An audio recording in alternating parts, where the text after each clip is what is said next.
think none of us need have any apprehension. None of us need have any doubt. But my fear, which I must express clearly, is this. Our difficulty, as I said, is not about the ultimate future. Our difficulty is how to make the heterogeneous mass that we have today take a decision in common and march in a cooperative way on that road which is bound to lead us to unity. Our difficulty is not with regard to the ultimate. Our difficulty is with regard to the beginning. Mr. Chairman, therefore, I should have thought that in order to make a start, in order to induce every party, every section in this country, it would be the act of greatest statesmanship for the majority party even to make a concession to the prejudices of people who are not prepared to march together. And it is for that I propose to make this appeal. Let us leave aside slogans. Let us leave aside words which frighten people. Let us even make concession to the prejudices of our opponents. Bring them in so that they may willingly join with us on marching upon that road, which, as I said, if we walk long enough, must necessarily lead us to unity. And if I, therefore, from this place, support Dr. Jaikar's amendment, it is because I want all of us to realize that whether we are right or wrong, whether the position that we take is consonance with our legal rights, whether that accords with the statement of May 16th or December 16th, leave all that aside. This is too big a question to be reduced to the position of mere legality. It is not a legal question. I say leave aside all these considerations and make some attempt whereby those who are not prepared to come will come. Let us make it possible for them to come. That is my appeal. In the course of the debate that took place, there were two questions which were raised, which struck me so well that I took the trouble of taking them down on a note paper. The one question was, it was asked, I think, by my friend, the Prime Minister of Bihar, who spoke yesterday in this assembly.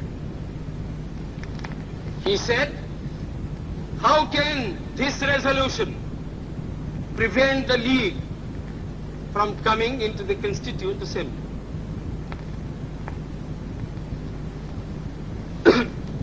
Today, my friend Dr. Shyam Prasad Mukherjee asked another question. Is this resolution inconsistent with the Cabinet Mission's proposal?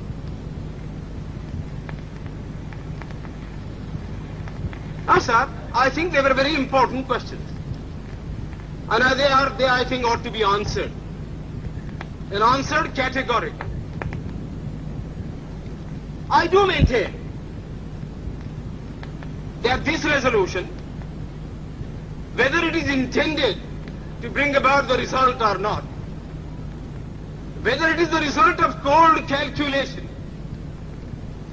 or whether it is a mere matter of accident, is bound to have the result of keeping the Muslim League out. And I'll substantiate what I said. Sir, I invite your attention to paragraph 3 in the resolution, which I think is very significant and very important.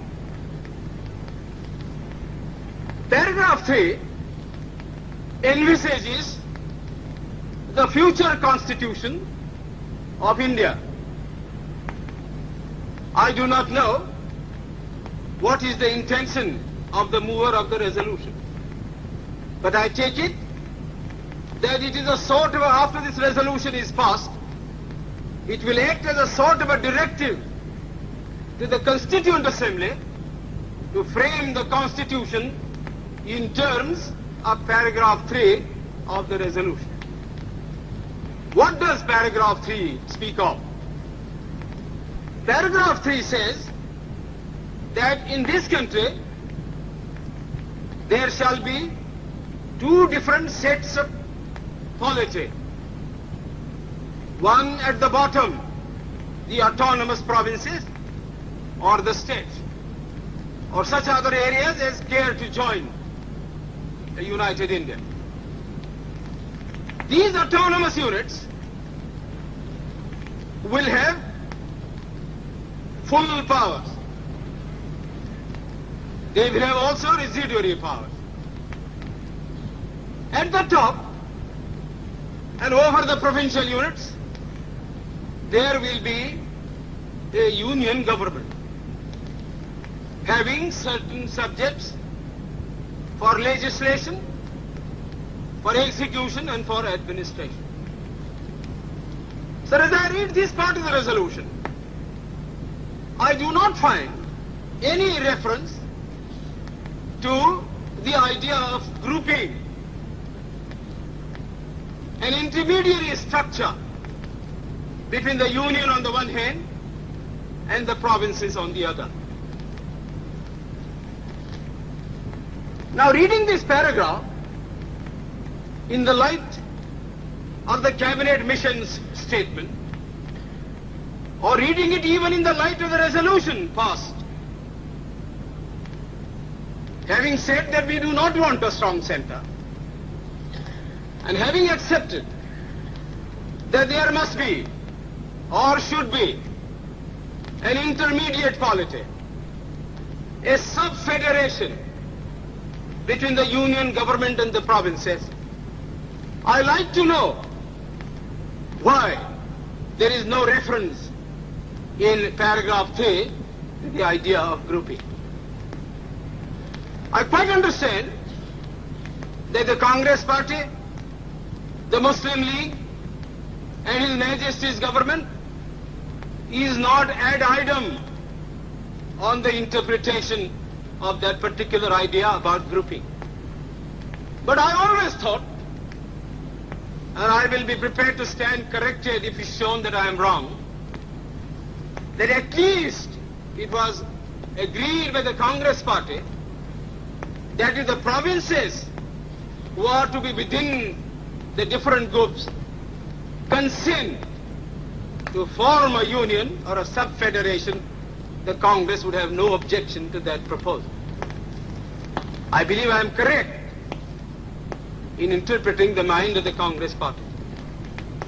So the question that I ask is this: why did not the mover of this resolution make reference to the idea of having a union of the provinces or a group of provinces on the terms on which he and his party was prepared to accept?